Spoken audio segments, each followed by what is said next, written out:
कर्पूरगौरं करुणावतारं कर्पूरगौरं करुणावतारं संसारसारं भुजगेन्द्रहारं संसारसारं भुजगेन्द्रहारं सदा वसन्तं हृदयारविन्दे सदा वसन्तं हृदयारविन्दे भवं भवानी सहितं नमामि भवं भवानी सहितं नमामि।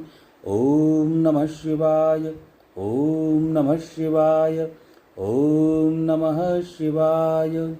सबका हार्दिक स्वागत है। रुद्र संहिता के तृतीय प्रकरण जो चल रहा है महाशिव महापुराण में सप्तऋषियों के समझाने तथा मेरु आदि के कहने से पत्नी सहित हिमवान का शिव के साथ अपनी पुत्री का विवाह निश्चय कर देना तथा सप्तऋषियों का शिव के पास जा उन्हें सब बताकर अपने धाम को जाना। आज हमारा 34वां अध्याय है।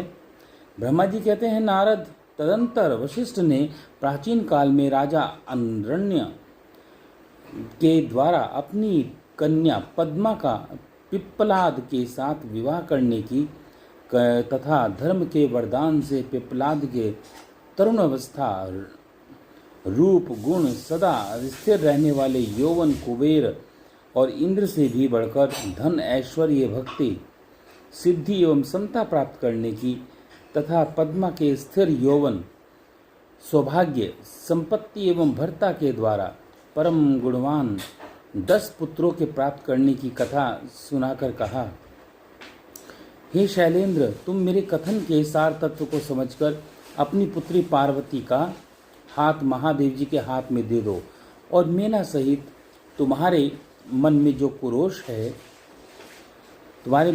कुरोष है उसे त्याग दो। आज से 1 सप्ताह व्यतीत होने पर अत्यंत शुभ और दुर्लभ मुहूर्त आने वाला है। उस समय चंद्रमा लग्न के स्वामी होकर अपने पुत्र बुध के साथ लग्न में ही स्थित होंगे।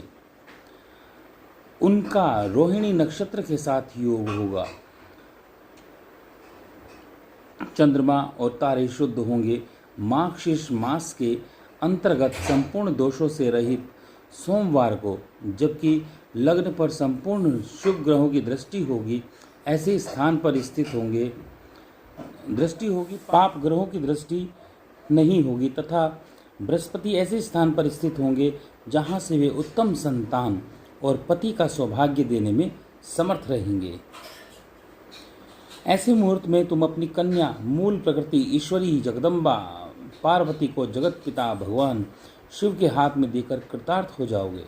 ऐसा कहकर ज्ञान शिरोमणि वशिष्ठ नाना प्रकार की लीला करने वाले भगवान शिव का स्मरण करके चुप हो गए। वशिष्ठ जी की बात सुनकर सेवकों और पत्नी सहित गिरिराज हिमालय बड़े विस्मित हुए और एक दूसरे पर्वतों से बोले। हिमालय ने कहा, गिरिराज मेरु सहिए गंधमादन मंदराचल मैनक और विंध्याचल आदि पर्वतेश्वर, आप सब लोग मेरी बात सुने। वशिष्ठ जी ऐसी बात कह रहे हैं, अब मुझे क्या करना चाहिए? इस बात का विचार करना है। आप लोग अपने मन से इन सब बातों का निर्णय करके जैसा ठीक है समझें वैसा करें। हिमाचल की यह बात सुनकर सुमेरु आदि पर्वत भली भांति निर्णय करके उनसे प्रसन्नतापूर्वक बोले। पर्वत ने कहा, महाभाग, इस समय विचार करने से क्या लाभ? जैसा ऋषि लोग चाहते हैं उनके अनुसार वैसा ही कार्य करना चाहिए। वास्तव में यह कन्या देवताओं का कार्य सिद्ध करने के लिए ही उत्पन्न हुई है। इसलिए इसने जो अवतार लिया है वो शिव के लिए ही लिया है। इसलिए यह शिव को दी जानी चाहिए। यदि इसने रुद्र देव की आराधना की है और रुद्र ने आकर इसके साथ वार्तालाप किया है तो विवाह उन्हीं के साथ होना चाहिए। ब्रह्मा उवाचा, ब्रह्मा जी कहते हैं, नारद, उन मेरु आदि पर्वतों को यह बात सुनकर हिमाचल बड़े प्रसन्न हुए और गिरिजा भी मन ही मन हंसने लगी। अरुंधति ने भी अनेक कारण बताकर, नाना प्रकार की बातें सुनाकर और विविध प्रकार के इतिहासों का वर्णन करके मैना देवी को समझाया। तब शैल पत्नी मेनका सब कुछ समझ गई और प्रसन्न चित्त हो उन्होंने मुनियों को अरुंधति जी के पास को हिमाचल को भी भोजन कराकर, अरुंधति जी को, मुनियों को और हिमाचल को भी भोजन कराकर स्वयं भी भोजन किया। तदंतर ज्ञानी गिरिश्रेष्ठ हिमाचल ने उन मुनियों की भली भांति सेवा की। उनका मन प्रसन्न और सारा भ्रम भी दूर हो गया। उन्होंने हाथ जोड़कर प्रसन्नतापूर्वक उन महर्षियों से कहा। हिमालय बोले, महाभाग महर्षियों, सप्त ऋषियों, आप लोग मेरी बात सुने। मेरा सारा संदेह दूर हो गया है। मैंने शिव पार्वती के चरित्र सुन लिए। अब मेरा शरीर, मेरी पत्नी मेना, मेरी पुत्र रिद्धि सिद्धि तथा अन्य सारी वस्तुएं भगवान शिव की हैं, दूसरे किसी की नहीं। भगवान ब्रह्मा जी कहते हैं, नारद, ऐसा कहने पर हिमाचल ने अपनी पुत्री की ओर आदरपूर्वक देखा और उसे वस्त्राभूषणों से विभूषित करके ऋषियों की गोद में बिठा दिया। तत्पश्चात वे शैलराज पुनः प्रसन्न हो उन ऋषियों से बोले, यह भगवान रुद्र का भाग है, इसलिए मैं उन्हें ही दूंगा, ऐसा निश्चय कर लिया है। ऋषि बोले, गिरिराज, भगवान शंकर तुम्हारे याचक हैं, तुम स्वयं उनके दाता हो और पार्वती देवी भिक्षा हैं, इससे उत्तम और क्या हो सकता है। हिमाचल, तुम समस्त पर्वतों के राजा, सबसे श्रेष्ठ और धन्य हो, अतः तुम्हारे शिखरों की सामान्य गति है। तुम्हारे सभी शिखर सामान्य रूप से पर्वत एवं श्रेष्ठ हैं। ब्रह्मा जी कहते हैं, नारद, ऐसा कहकर निर्मल अंतःकरण वाले उन मुनियों ने गिरिराज कुमारी पार्वती को हाथ से छूकर आशीर्वाद देकर कहा, शिवे, तुम भगवान शिव के लिए सुखदायिनी हो जाओ। तुम्हारा कल्याण हो। जैसे शुक्ल पक्ष में चंद्रमा बढ़ते हैं, ठीक उसी प्रकार से तुम्हारे गुणों की वृद्धि हो। ऐसा कहकर सब मुनियों ने गिरिराज को प्रसन्नतापूर्वक फल फूल दे विवाह के पक्के होने का दृढ़ विश्वास कर लिया। उस समय परम सती सुमुखी अरुंधति ने प्रसन्नतापूर्वक भगवान शिव के गुणों का बखान करके मेना को लुभा लिया। तदंतर गिरिराज हिमवान ने परम उत्तम मांगलिक लोकाचार का आश्रय लिया। हल्दी और कुमकुम से अपनी दाढ़ी मूछ का मार्जन किया।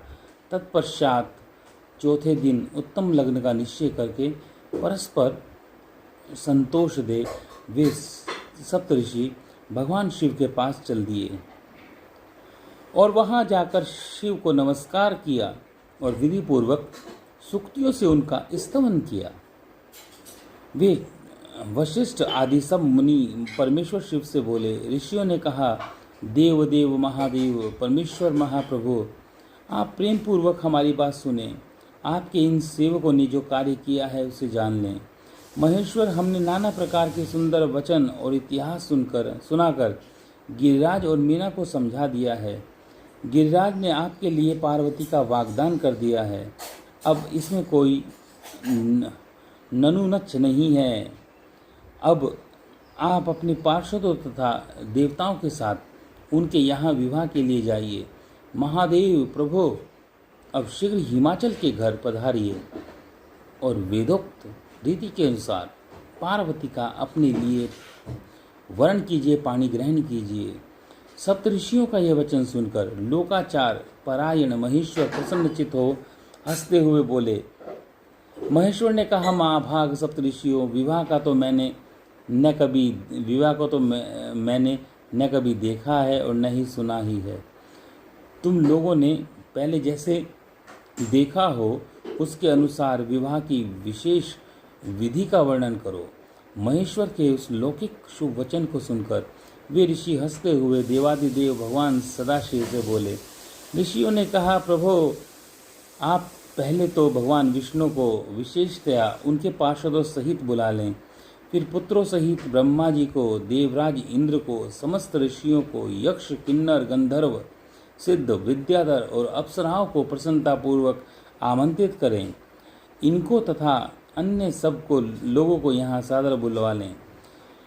वे सब मिलकर आपके कार्य का साधन कर लेंगे, इसमें संशय नहीं है। ब्रह्मा जी कहते हैं, नारद, ऐसा कहकर वे सातों ऋषि उनकी आज्ञा ले भगवान शंकर की स्थिति का वर्णन करते हुए वहां से प्रसन्नतापूर्वक अपने धाम को चले गए। इति श्री रेवाखंडे रुद्र संहिता नाम तृतीय प्रकरणों नाम अध्याय 34वां, 35वां और 36वां ये संपूर्ण हुआ। अब 37वें अध्याय में हम कल करेंगे हिमवान का भगवान शिव के पास लग्न पत्रिका भेजना, विवाह के लिए आवश्यक सामान जुटाना, मंगलाचार का आरंभ करना, उनका निमंत्रण पाकर पार्वती और नदियों का दिव्य रूप में आना, पुरी की सजावट तथा विश्वकर्मा द्वारा दिव्य मंडप एवं देवताओं के निवास के लिए दिव्य लोकों का निर्माण करवाना। ओम नमः शिवाय, नमः शिवाय, नमः शिवाय। सर्वमंगल मांगल्ये शिवे सर्वार्थ साधिके शरण्ये त्र्यंबके गौरी नारायणी नमोस्तुते। हर हर महादेव, हर हर महादेव, हर हर महादेव।